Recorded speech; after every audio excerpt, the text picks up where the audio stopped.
अस्सलामुअलैकुम, कैसे हैं आप सब। उम्मीद करती हूँ आप सब ठीक होंगे, खैरियत से होंगे। और आप देख रहे हैं मेरा चैनल हीरा कोलाची और मैं हूँ हीरा आसिफ। ज़िंदगी भी कितनी मुश्किल है ना, सुकून से कभी जीने नहीं देती। कभी देखें तो बहुत ज़्यादा आसान हो जाती है और कभी तो बहुत ज़्यादा मुश्किल हो जाती है। कभी कभी तो सब कुछ अच्छा लगता है और कभी कभी हर चीज़ से हमें बेजारियत हो जाती है। मतलब ये है कि इंसान कभी भी किसी हाल में भी खुश नहीं रह सकता। सब कुछ होने के बावजूद भी हम नाखुश होते हैं और जब हमें सब कुछ मिल जाता है तभी भी हम नाशुक्र ही रहते हैं। अल्लाह पाक ने खूनी रिश्ते भी कितने अच्छे बनाए हैं, कितनी उनमें मोहब्बत रखी है। माँ बाप का रिश्ता हो गया या बहन भाइयों का रिश्ता हो गया, ये ऐसे रिश्ते हैं जो ये बहुत ही करीबी रिश्ते होते हैं क्योंकि इनमें खून का रिश्ता होता है। मगर अब जो ये दौर चल रहा है इसमें यही देखा जाता है कि अब जो वो खून है ना वो सफ़ेद हो चुके हैं। ना औलाद माँ बाप की है, ना माँ बाप औलाद के हैं, ना बहन भाइयों के हैं, ना भाई बहनों की हैं। वो आपस में एक दूसरे से लड़ाई झगड़े, खींचा तानी, पैसे को लेकर लड़ाई झगड़े, इन सब चीज़ों में जो ज़िंदगी है ना वो सिमट के रह गई है। अब वो मोहब्बत नहीं रही, अब वो रिश्ते नहीं रहे, अब वो खून खून नहीं रहा। क्योंकि अगर इस दौर के हिसाब से देखा जाए तो खून अब पानी बन चुका है। माँ बाप अपनी औलाद के लिए सोचते सोचते करते करते बूढ़े हो जाते हैं, अपनी ज़िंदगियाँ गंवा देते हैं, अपनी ज़िंदगियों पे बीमारियाँ लगा देते हैं, अपनी अच्छी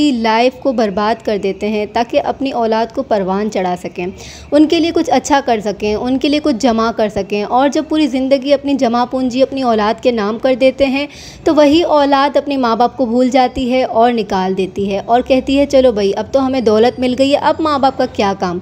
और माँ बाप को छोड़ के चली जाती हैं। अगर माँ बाप में से कोई एक ज़िंदा रह गया तो उसकी ज़िंदगी ख़त्म हो जाती है। माँ बाप सिसकियाँ लेते लेते रोते रोते इंतज़ार करते करते मर जाते हैं, कब्र की गोद में सो जाते हैं, लेकिन औलाद नहीं आती। कल ही मुझे पता चला कि हमारे पाकिस्तान की एक लेजेंड अदाकार आयशा खान जो है वो इस दुनिया से वफ़ात पा गई। वफ़ात कैसे पा गई कि वो 6 दिन तक अपने ही घर के अंदर बंद पड़ी रहीं और उनकी लाश 6 दिन के बाद जो है पड़ोसियों ने देखा, उनको ऐसा फ़ील हुआ कि अंदर से कोई स्मेल आ रही है। जब मालूमात करवाई गई, देखा गया तो अंदर से उनकी लाश मिली जो 6 दिन से इंतकाल कर गई थी और वो अंदर उनकी लाश ख़राब हो चुकी थी। वो अपने बच्चों का इंतज़ार करते करते इस दुनिया से चली गई। अपनी तमाम जमा पूंजी, अपनी तमाम जायदाद अपनी औलादों के नाम कर दिया, उनको पढ़ाया लिखाया संवारा बड़ा किया, उनको इस काबिल बनाया कि वो आज अच्छी पोस्ट पर हैं। और जब अपनी बची कुची जायदाद भी जो थी वो अपनी औलाद के नाम कर दी तो औलाद अपनी माँ बाप को छोड़ के चली जाती है, अपनी माँ को छोड़ देती है। वो माँ जो पूरी ज़िंदगी अपनी औलाद के लिए दिन रात धक्के खाती रही, मेहनत करती रही और आखिर में उसे अपनी औलाद का सुख भी नसीब नहीं हुआ। वो 6 दिन तक एक कमरे में बंद पड़ी रहीं कि आखिरी दीदार भी अपनी औलाद का ना कर सकी। और ऐसी बदनसीब औलाद जो अपनी माँ को आखिरी लम्हात में इस तरह से छोड़ के चली गई।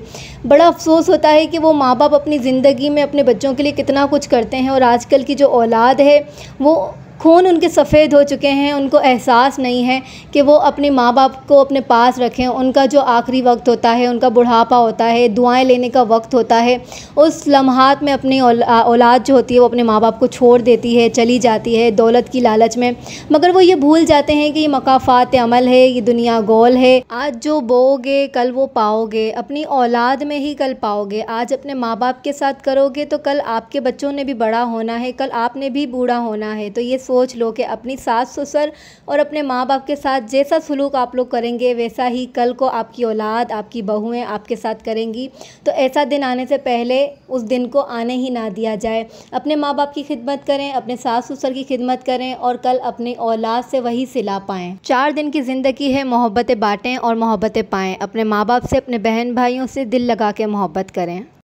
तो गाइस, कैसे हैं आप सब। आई होप आप सब ठीक होंगे, मैं भी बिल्कुल ठीक हूँ। तो आज मेरी मम्मा गई आपको पेपर के लिए छोड़ने एंड पूरा घर फैला हुआ है तो मैं बिस्तर उठाने वाली हूँ। मैं आपको बताने वाली हूँ कि हम भी काम करने वाले। मेरे मुँह पे एकदम करो यार, बहुत गंदा मुँह आ रहा है। मैं बस आँख दिखा रही हूँ, जल्दी से बिस्तर रख देना इसको। अच्छा जी, तो यहाँ पर इशाल ने व्लॉग को कंटिन्यू किया है आगे से, क्योंकि मैं यहाँ पर जो है महानूर को स्कूल छोड़ने के लिए, कॉलेज छोड़ने के लिए गई थी क्योंकि आज महानूर का एग्ज़ाम था, पेपर था। तो मैंने बोला मैं जल्दी से छोड़ कर आऊँ क्योंकि मैंने सुबह में जो है खाना बना रही थी सिस्टर के घर पे। आज जो है शिफ्टिंग है, सिस्टर जो है वो न्यू घर में अपने शिफ्ट हो जाएंगी और फिर मेरे मज़ीद और भी काम थे। महानूर को जो है कॉलेज छोड़ना था, कॉलेज से फिर लेने भी जाना था। साथ साथ मैं खाना भी बना रही थी क्योंकि आज जो है खाना बनाकर सिस्टर के घर लेके जाना था, क्योंकि आज वहाँ शिफ्टिंग थी। सिस्टर का किचन जो है वो बंद हो चुका था, चूल्हे वगैरह निकल चुके थे, इस वजह से वो आज खाना नहीं बना पाती। तो इसलिए फिर मैं यहाँ घर से ही कुछ जो है बीफ पुलाव बनाकर वो मैंने कहा था कि मैं ले आऊँगी। पहले मैं महानूर को कॉलेज से लेकर आऊँगी, उसके बाद जो है ना मैं खाना बना के आपके घर पे ले आऊँगी, फिर जो काम होगा वो मिल बांट के कर लेंगे।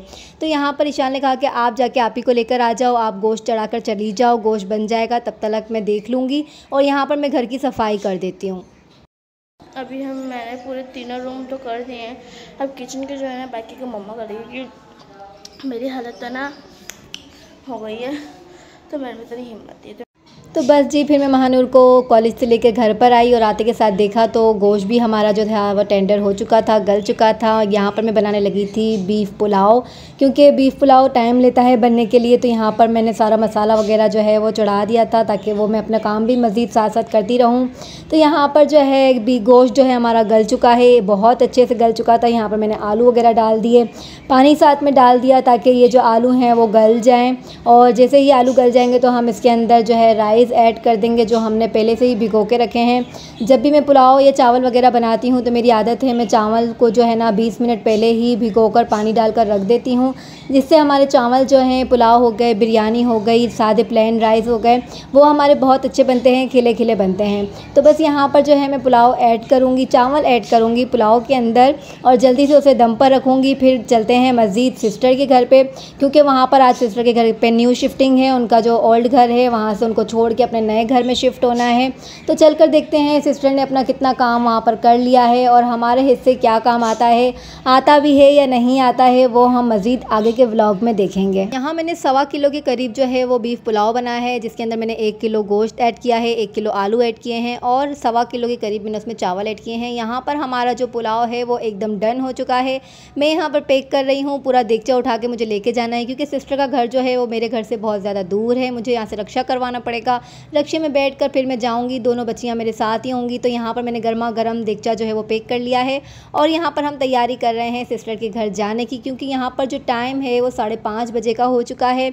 मैं महानूर को कॉलेज से लेकर आ गई थी, जल्दी जल्दी से काम किया, सारे काम निपटा कर यहाँ पर खुद तैयार हुई, चावल वगैरह जो थे उनको पैक किया। अब निकलते हैं सिस्टर के घर पर, चलते हैं और देखते हैं कि वहाँ का क्या सीन है, वहाँ पर क्या क्या हो रहा है, या फिर सारा काम कंप्लीट हो चुका है, शिफ्टिंग हो चुकी है, या फिर कुछ रहता है। तो चलकर वो देखते हैं और मज़ीद आपको भी दिखाते हैं। सबसे ज़्यादा मुश्किल काम ही यही है कि अपना घर छोड़ के दूसरे घर जाना और फिर बार बार शिफ्टिंग करना। तो मैं सिस्टर के पुराने घर में पहुंच चुकी हूं, जहां पर वो पहले रहती थी, और यहाँ पर मेरी सिस्टर ने रात भर जाग कर ये सारी पैकिंग कर ली है। यहाँ पर मेरे मतलब का कोई भी काम नहीं रह गया है। सारे कबर्ड वगैरह, अलमारियाँ उन्होंने खाली कर दी हैं। पूरी रात हस्बैंड वाइफ जागे हैं और ये काम करते रहे, क्योंकि ये इमरजेंसी में मालिक जो हैं, घर के ऑनर जो हैं, उन्होंने कॉल किया है कि आप आज ही रात के अंदर जो है ना अपनी शिफ्टिंग कर लें और कल मगरिब से पहले पहले मुझे घर की चाबी आप लोग मेरे हवाले कर दें।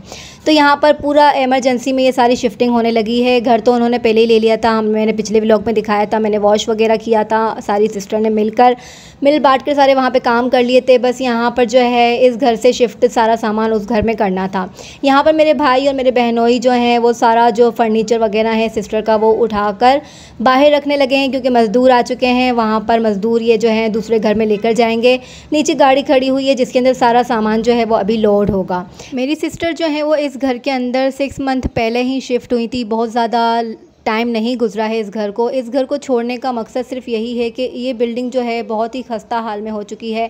यहाँ पर कुछ टाइम पहले ही 1 से 2 वीक पहले ही ऊपर मेरी सिस्टर के जो ऊपर वाला घर है वहाँ पर जो पूरी बालकनी थी वो पूरी गिर गई थी नीचे, और ये पूरी बिल्डिंग जो है वो डैमेज हो चुकी है। ये भी देख सकते हैं, ये 1 दिन पहले ही जब मेरी सिस्टर शिफ्टिंग कर रही थी तो ये सारा जो है ऊपर से छत जो है वो गिर कर नीचे आ रही थी। अड़ोस पड़ोस में जितने भी घर हैं सबके जो घर हैं वो इस तरह से डैमेज हो चुके हैं। बिल्डिंग को बने हुए बहुत ज़्यादा टाइम नहीं हुआ है, 20 साल पुरानी ही बिल्डिंग है, लेकिन ये सारी छत जो है वो गिर रही है, डैमेज हो रही है। तो हमें बहुत ज़्यादा डर लग रहा था, मेरी बहन भी बहुत ज़्यादा डर गई थी, बहनोई भी, क्योंकि बिल्डिंग इतनी ज़्यादा डैमेज हो चुकी है। छोटे छोटे बच्चे हैं, मेरी सिस्टर की 2 छोटी छोटी मासूम बच्चियाँ हैं, पूरा दिन ये लोग घर में होती हैं, तो डर लगता है कभी भी कहीं से भी कुछ भी गिर जाता है। तो इसी वजह से एमरजेंसी में हमने ये घर जो है वो शिफ्ट करने का सोचा।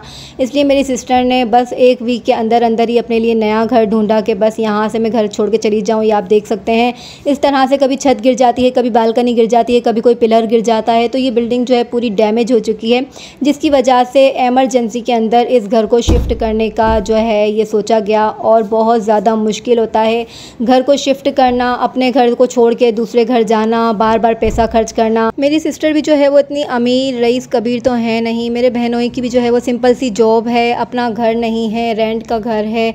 अपना घर होता तो इंसान ज़िंदगी सुकून से गुजार सकता है, लेकिन यहाँ पर रेंट का घर जब होता है तो वहाँ पर एग्रीमेंट किए जाते हैं, कभी 1 साल के, कभी 2 साल के, कभी क्या प्रॉब्लम है, किसी घर में क्या प्रॉब्लम है, कहीं हमें कोई सुकून है, कहीं कहीं भी हमें कोई परेशानी है। तो अल्लाह पाक से बहुत सारी दुआएं, अल्लाह पाक इनको भी अपना घर नसीब अता फरमा दे। और ये जो टंकी आप देख सकते हैं ये ऊपर लगानी है, तो भी बहुत सारे काम हैं, बहुत सारा पैसा अब यहाँ पर लगना है। तो अब सिस्टर जो है वो इस घर में शिफ्ट हो चुकी हैं, तो आहिस्ते आहिस्ते अपना काम भी करवाती रहेंगी, सारा सामान जो है वो भी सेट होता रहेगा। आप सबसे भी रिक्वेस्ट है कि आप सब भी अपनी दुआओं में मुझे और मेरी सिस्टर को याद रखें। और यहीं पर अपने व्लॉग को एंड करती हूँ। व्लॉग अच्छा लगा हो तो प्लीज़ लाइक शेयर सब्सक्राइब करना ना भूलें।